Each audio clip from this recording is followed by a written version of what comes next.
ये कहानी पूरी तरह काल्पनिक है।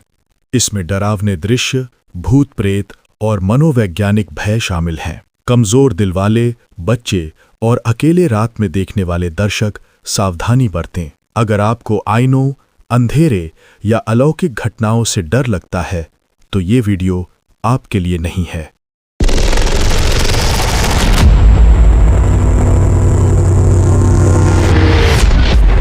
मैं हूं आदित्य धनराज। क्या आपने कभी महसूस किया है कि जब आप किसी पुराने खाली कमरे में कदम रखते हैं तो वहां की हवा अचानक भारी क्यों हो जाती है? जैसे कोई आपको देख रहा हो, कोई जो वहां बरसों से कैद है।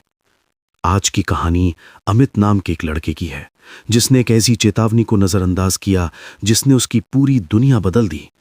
कुर्सी की पेटी बांध लीजिए, क्योंकि आज की रात लंबी होने वाली है। अमित ने शहर के शोर से दूर पहाड़ियों के पास एक पुराना विला खरीदा था।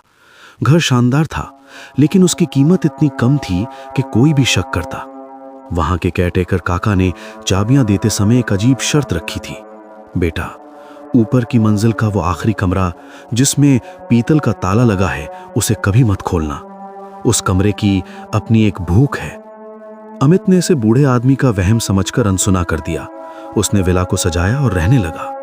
पहली कुछ रातें शांत थीं, लेकिन पांचवी रात जब बारिश हो रही थी, अमित की नींद टूटी। उसे ऊपर से किसी के दौड़ने की आवाज आई, टप टप टप, जैसे छोटे बच्चे के नंगे पैर लकड़ी के फर्श पर पड़ रहे हों। वो ऊपर गया, टॉर्च चलाई, लेकिन वहां कोई नहीं था सिवाय उस बंद कमरे के। उस कमरे के नीचे से एक काला गाढ़ा तरल पदार्थ, लिक्विड, बाहर निकल रहा था। अमित ने उसे छुआ। वो ठंडा और चिपचिपा था, जैसे पुराना खून। अगले 2 दिनों तक अमित को सपने में एक औरत दिखाई देने लगी जो उस बंद कमरे की तरफ इशारा कर रही थी। वो अपनी सुध-बुध खोने लगा था। उसे लगने लगा कि शायद अंदर कोई मुसीबत में है। रात के ठीक 3 बजे अमित ने पीतल की चाबी उठाई। उसका हाथ कांप रहा था। जैसे ही उसने ताला खोला, एक ठंडी हवा का झोंका उसे पीछे धकेल गया। कमरे के अंदर सिर्फ एक चीज थी, एक आदमकद आईना जिस पर काला कपड़ा ढका था। अमित ने जैसे ही कपड़ा हटाया, उसने देखा कि आईने में उसका अक्स नहीं था। आईने के भीतर वही कमरा दिख रहा था, लेकिन वहां उसकी मरी हुई मां बैठी थी। अमित भावुक हो गया और आईने के करीब गया। अचानक आईने वाली मां का चेहरा सड़ा हुआ दिखने लगा। उसने आईने से बाहर हाथ निकाला और अमित का गला पकड़ लिया। उसकी पकड़ लोहे जैसी मजबूत थी। अमित का दम घुटने लगा।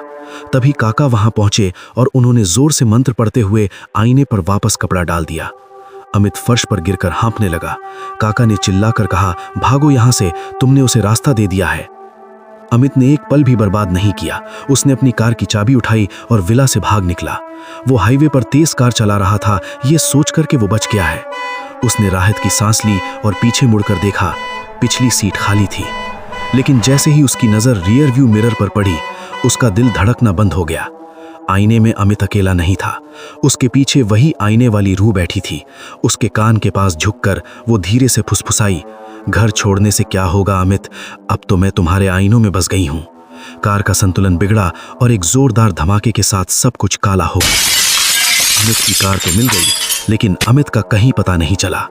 लोग कहते हैं कि आज भी अगर आप उस विला के पास से गुजरें तो आपको आईने के टूटने की आवाज सुनाई देगी। याद रखिएगा, कुछ दरवाजे बंद ही अच्छे होते हैं। और अगली बार जब आप रात को आईने में खुद को देखें तो गौर कीजिएगा, क्या वो आप ही हैं या कोई और आपकी खाल ओढ़कर खड़ा है।